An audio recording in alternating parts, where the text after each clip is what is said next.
বিদ্যুৎ ও জ্বালানি মন্ত্রী জনাব ইকবাল হাসান মাহমুদ টুকুর বিরুদ্ধে মাননীয় সংসদ সদস্য জনাব আমির হামজা একটা বক্তব্য দিয়েছেন, সম্ভবত জুমার খুতবায়। তার বক্তব্যের শর্ট ক্লিপস ভাইরাল হয়েছে এবং এটা নিয়ে তোলপাড়। একজন এমপি আরেকজন মন্ত্রীকে বলছেন যে আপাদমস্তক নাস্তিক ও ইসলাম বিদ্বেষী। স্বাভাবিকভাবেই সুশীল সমাজ জনাব আমির হামজার এই বক্তব্যের বিরুদ্ধে ঝাঁপিয়ে পড়েছে, কিন্তু আমির হামজার এই বক্তব্য সূক্ষ্মভাবে কেউ পর্যালোচনা করে দেখছে না। তিনি কেন বলেছেন, কি বোঝাতে চেয়েছেন, এবং অতি সূক্ষ্মভাবে যদি দেখা হয়, এবং রিয়ালিটি এটাই যে বাংলাদেশের মানুষ আমির হামজার পক্ষে আছে এবং তার এই বক্তব্য পছন্দ করছে, এবং আলেম ওলামাদের একটা অংশ এবং ফিকি স্কুল অফ থটের একটা অংশ এই বক্তব্যকে অ্যাপ্রিসিয়েট করে। কিন্তু প্রথমে আমি আমার অবস্থান স্পষ্ট করিনি। আমি উদার ফিকি স্কুল অফ থটে বিশ্বাস করি এবং কাউকে নাস্তিক বলার ঘোর বিরোধী আমি। বিশেষ করে ইকবাল হাসান মাহমুদ টুকুকে যে কারণেই আমির হামজা নাস্তিক বলুক না কেন, আই নেভার সাপোর্ট ইট। এমনকি শাহরিয়ার কবিরকে যারা নাস্তিক বলেন, আমি তারও বিরোধিতা করেছি। এ বিষয়ে আমার বক্তব্য আছে। শাহরিয়ার কবিরও নাস্তিক নন। ইসলামের বিরুদ্ধে অবস্থান নেওয়া, ইসলামের বিরুদ্ধে বলা, আরো নানান বিষয় বলতে পারেন, কিন্তু আমার থিওরি হচ্ছে যে কেউ যদি বলে যে আল্লাহ এক, মোহাম্মদ সাল্লামকে আমি শেষ নবী মানি, ইসলামের মৌলিক আরকানগুলোকে বিশ্বাস করেন বলে তিনি নিজে স্বীকার করেন, তাহলে সে মুসলিম। আমার এত দায় থাকে নাই তাকে নাস্তিক বানিয়ে দিতে, তবে তার ভুল বক্তব্যের সমালোচনা করব। কিন্তু আমির হামজা যেটা বলেছেন তার বক্তব্য না বুঝে অনেকে সমালোচনা করছেন। আমির হামজার বক্তব্যের ভিত্তি আছে এবং জনগণ অনেকে বলছে যে ঠিকই বলেছেন। এই মুহূর্তে কেন আমির হামজার বক্তব্যের পক্ষে জনগণ?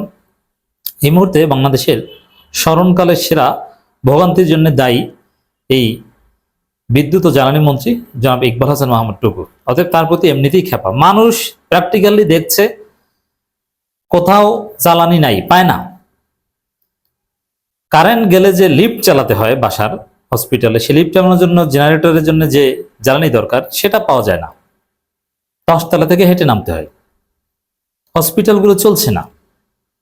উবার চালক, পাঠাও চালকরা জীবিকা উপার্জন করতে পারছে না। এই যে ভয়াবহ অবস্থা, আর এটার সাথে মশকরা করছেন ইকবাল হাসান মাহমুদ টুকু। তিনি বলছেন যে কোনো সংকট নেই। তা স্বাভাবিকভাবে ইকবাল হাসান মাহমুদ টুকুকে যদি কেউ গালি দেয়, জনগণ সেটা পছন্দ করবে এবং অ্যাপ্রিসিয়েট করবে। এই জন্য আমির হামজার বক্তব্যকে সাধারণ জনগণ পজিটিভলি দেখছে।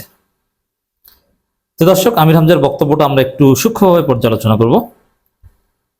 জাতীয় বিদ্যুৎ প্রতিমন্ত্রী ইকবাল হাসান মাহমুদ টুকুকে আপাদমস্তক নাস্তিক ও ইসলাম বিদ্বেষী আখ্যা দিয়েছেন কুষ্টিয়া 3 আসনের সংসদ সদস্য ইসলামী বক্তা মুফতি আমির হামজা।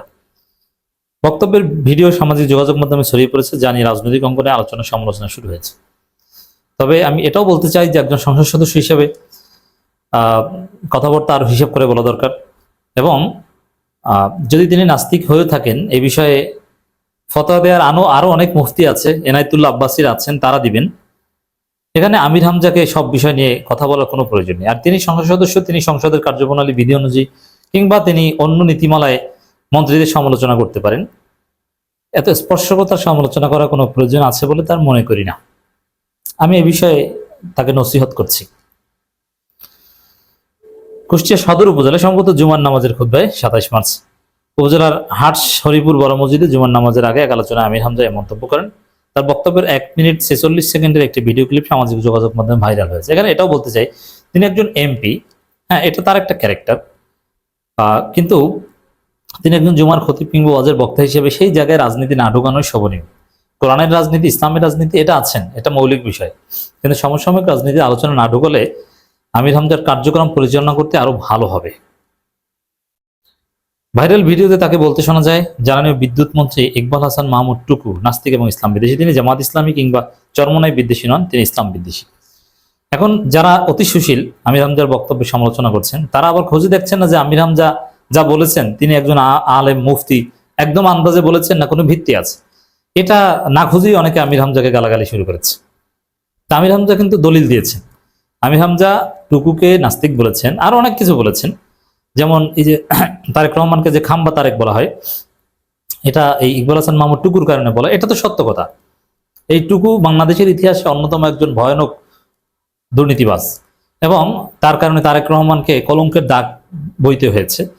অতএব সেটা এখানে উত্থাপন করেছেন, যেটা সত্য কথা। চাঁপাইনবাবগঞ্জের কানসাটে গণহত্যার সাথে জড়িত ইকবাল হাসান মাহমুদ টুকু, এবং অনেক বছর তার সাজা হয়েছিল, এবং তিনি পলাতক ছিলেন, ভারত থাইল্যান্ডে ছিলেন সর্বশেষ। এমনকি আমাদের জুলাই বিপ্লবের সময়ও ইকবাল হাসান মাহমুদ টুকু দেশে ছিলেন না, নিরাপদ জীবন যাপন করছিলেন। তো সেখানে ইকবাল হাসান টুকুর সমালোচনা করাটা স্বাভাবিক। নানান বিষয়ে সমালোচনা করেছেন, একজন এমপি হিসেবে এইসব সমালোচনা করতেই পারেন, কিন্তু মসজিদে না করলে ভালো হতো। দ্বিতীয় হচ্ছে যে নাস্তিক কেন বলছেন, দলিল দিয়েছেন। দলিলটা একটু আমরা দেখি। টুকুর একটি বক্তব্যের প্রসঙ্গ টেনে আমির হামজা বলেন, এই দেশে ধর্ম প্রতিষ্ঠার জন্য নাকি মুক্তিযুদ্ধ হয়নি, এমন মন্তব্য করা হয়েছে। তাহলে মুক্তিযুদ্ধ কেন হয়েছিল তা মুক্তিযোদ্ধাদের কাছে জানতে হবে। মূল হচ্ছে এটা যে ধর্ম প্রতিষ্ঠা করার জন্য মুক্তিযুদ্ধ হয়নি, এই কথা বলার কারণে নাস্তিক ও ইসলাম বিদ্বেষী বলেছেন। এবং এই অংশটা আমরা যদি এনায়েতুল্লাহ আব্বাসীর যে একটা স্কুল অফ থট আছে, এটা শুধু এনায়েতুল্লাহ আব্বাসী না, সালাফদের অনেকেই আব্বাসীর এই স্কুল অফ থটে বিশ্বাস করতেন, যদিও এটা জামহুরদের ফিলোসফির পরিপন্থী। মানে কেউ যদি কোনো একটা কাজ বা কথা ইসলাম পরিপন্থী বলতো, বা কোনো একটা কাজের বা চিন্তার সাথে নাস্তিকবাদের মিলে যেত, তাহলে তাকে নাস্তিক বলা হয়। এটা হচ্ছে এনায়েতুল্লাহ আব্বাসী যে স্কুল অফ থটের বিশ্বাস করেন সেটা। অতএব ওই থট অনুযায়ী মুফতি আমির হামজার বক্তব্য সঠিক। নাস্তিকবাদী কথা বললেই তাকে নাস্তিক বলে দেয়। সেই হিসাবে মিজানুর রহমান আজহারিকেও নাস্তিক বলেছে, সেখানে টুকুকে বলতেই পারে। কিন্তু হানাফি মাযহাব বা ইমাম আবু হানিফার ফিকুল আকবর বা এগুলোতে বা জামহুরের মত হচ্ছে যে না, কাজটাকে বলতে হবে নাস্তিকবাদী অথবা কুফরি অথবা শিরকি।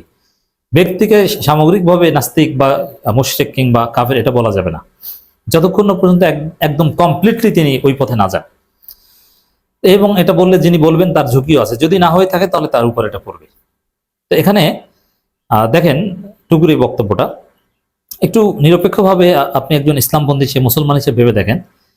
ইসলাম প্রতিষ্ঠার জন্য নাকি মুক্তিযুদ্ধ হয়নি, ধর্ম প্রতিষ্ঠার জন্য যেন মুক্তিযুদ্ধ হয়নি, এই কথাটা কোনো মুসলমান বলতে পারে? একজন মুসলমানের সবকিছু, ইন্না সলাতি ওয়া নুসুকি ওয়া মাহইয়ায়া ওয়া মামাতি লিল্লাহি রাব্বিল আলামিন, সবকিছু হবে আল্লাহর জন্য, ধর্মের জন্য।